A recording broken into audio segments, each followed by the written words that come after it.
founder and CEO of Teenage Moms Empowerment. Organization is Teenage Moms Empowerment. We're located in Dandora Phase 3. Our vision is to empower teenage mothers with vocational skills. And our mission is to create awareness on the root causes of teenage pregnancy. First, I was a teenage mother myself. My daughter is finishing high school. So I was a teenage mother, born and brought up in Dandora. And then during COVID season, I technically had nothing to do like any other Kenyan. And I thought of taking pictures, wearing school uniform, looking pregnant, and starting a journey of telling my own story. And the day I released the first series of the story, MOH released the data on teenage pregnancy, coincidentally.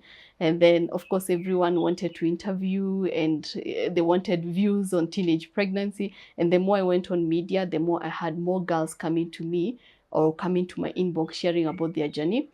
And that's why I thought, let me just do a small course since I'm free. And I did the first course, the first cohort in Kiambu. 20 girls, 7 girls graduated, 2 girls got a job.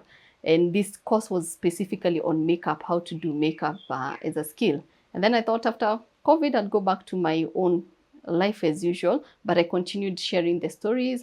And out of that, more girls came.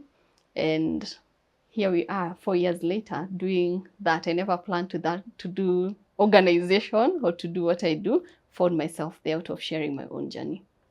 So first, the people who benefit from our project are teenage mothers. You have to be 21 and below. 21 is not a teenage mother, but if you give birth at 19, 18, 21, you still haven't found yourself. You're still trying to find out and figure out adulting, and also coming from being taken care of to taking care of a human being. So 21 years and below.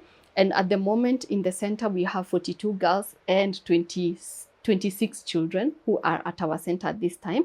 And the youngest is 13 years old, a mother, and the oldest is 21 years old. So that is our age category. But also we have this number of very few, like 30% number of girls. We call them school dropout. With the new system, CBC and 844. If you fail at 844, you're either going nowhere. You're stuck. You can't go to CBC and you can't go to 844. There's that group of girls and we don't wait for them to be pregnant. So 30% of that number of girls come to our project. We also have a very minority, 1 or 2 refugee women. When they come to us, they're in that age category, we take them in. Yes, so that is the scope of the beneficiaries that we deal with. I have Cindy. Cindy is a girl who came to the project. Among the cohort, whenever we have girls, there are those you see, these ones will succeed. You know, they have the tunasema nyota on top of them. And there are those ones, you know, these ones, no way they are going to succeed.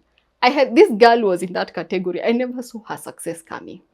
And then she starts rising up, she starts picking up. She was young, she was 17, you know, having a child and all that.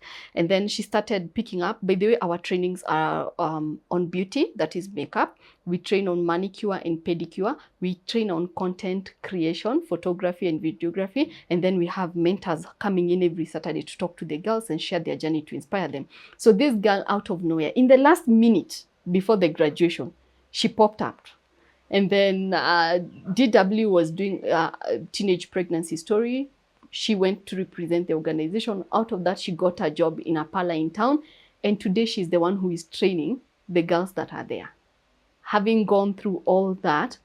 And I love the way she was not, you know, there was no light. And right now she's the one who is lighting the whole class. For me, that is a success story. So there's another girl also called Virginia Wangari. This girl, when she came and shared her story for the first time, for me personally, I got drawn to her. She had been married. She was 19 years old. She had been married three times.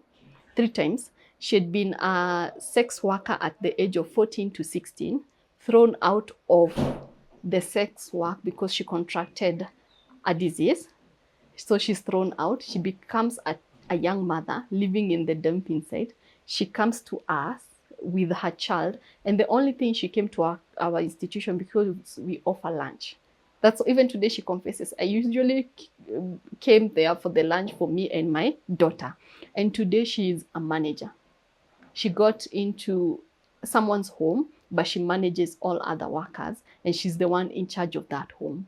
For me, then I feel okay, I feel achieved. Challenges are many. Let me pick two.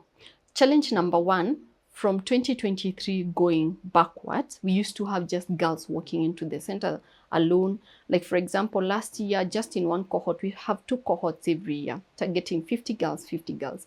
In one cohort, we had 102 girls registered, but only 21 got to the end. So we have a very big number coming in, and then they would fall off, they would fall off. In the beginning, we never understood why. And then we came to understand there's no support system at home. She comes, and then the person staying with her, whether it's the father of the child or the parent, would be like, endo ka kule, ama endo kalale kwenye umeshinda. And that one was a challenge. We would lose a lot of girls, very potential, and girls with a lot of potential would lose them. So this year, we had a very different aspect or approach to it. Every girl who came for the interview, first we did interviews. You had to be interviewed to join our vocational training, and you had to come with a guardian, whether it's the baby daddy or whoever you stay with, had to come, understand what we do, commit, sign a commitment form that there will be a support system, and whatever is needed or required for this girl to be able to achieve, they are backing them up. And at the moment, I mean, we're just 1 month, but still we have a consistent number coming in every day. So right now, I feel like it's a win-win, working with the community and creating a support system. So that's challenge number one. I think the second biggest challenge for us has been funding, marking that personally, I fundraise through social media. That's the only way we've been having resources.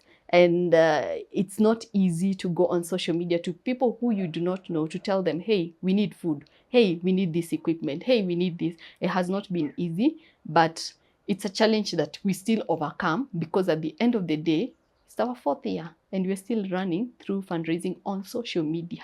I have a very big vision. I can only close my eyes telling you this. So I see a very big piece, 50 acres of land, of just vocational training center, not just for teenage mother. We want to create a center where young women and men can still come learn from us who have gone through it, to say, hey, look, kunendanga hivi bro, kunendanga hivi sister, usipite yo barabara. That is what I'm looking. But not just information, it will be a vocational training center. You know, one of the things that you can empower a human being is give them something that nobody can take away whatever you're giving them. I mean, when we talk about teenage mother, we talk about they usually face a lot of GBV because they are dependent on a man, dependent on the baby daddy, or dependent on their own parents. And then they're getting rejection because they went against the norm. So giving them a skill is empowering them to be independent. It's giving them a weapon that whatever comes, they're able to fight back. So with that big vision, it will not just be teenage mothers, it will be the young people in the society being equipped with the life skill, number one, and number two, being equipped with a skill that they can still move forward with in life. So we've done so many things, but let me start with the outstanding. In 2023, during the 16 days of activism, we took an initiative of 16 days wearing a uniform, looking pregnant, and standing on Thika Road Highway. If you saw those young women, it was us. We reached 4.8 million people on TikTok, because every day we had a traffic of 300 people, 300,000 people. For us, it was a conversational starter to start the conversation about teenage pregnancy. I know we don't talk about it. It's something all of us are sweeping under the carpet. And one of the things that we have accelerated is starting the conversation, because the girls are not drinking this pregnancy like a cup of tea. There are men who are involved, and most of the time, because the girl will look pregnant and we walk out there and we will laugh about her and laugh about it, but did she get this pregnancy alone? Yeah, that is one of the actions that we have been accelerating. Can we discuss, can we come together and agree on how we can educate our young people to protect themselves? I am for abstinence, but look at the numbers right now. We are almost at 19%. Because we have decided to be quiet about it. For us as an initiative, we are starting to shout about it. One of the things we would like to engage during this award day, we want to come. Give us an opportunity. Tell girls, we're going to wear a uniform looking pregnant for this award. We will be there to start that conversation in rooms where no one is talking about this. So that's number one. Number two is that apart from talking about the teenage pregnancy, we need to talk about the root causes. No one is really aware about the root causes. Watu wengi wanasemanga nilijipata. What is that kujipata? We need to educate young people, parents, and the society about the root causes of teenage pregnancy. So how we are accelerating that? This year, we've been talking much about it on our social media. Our organization started with my own social media, NJERI KABIRU. So that is where we have conversation. We haven't moved into our own independent social media, but that's where we are having that conversation. That's how we are accelerating action.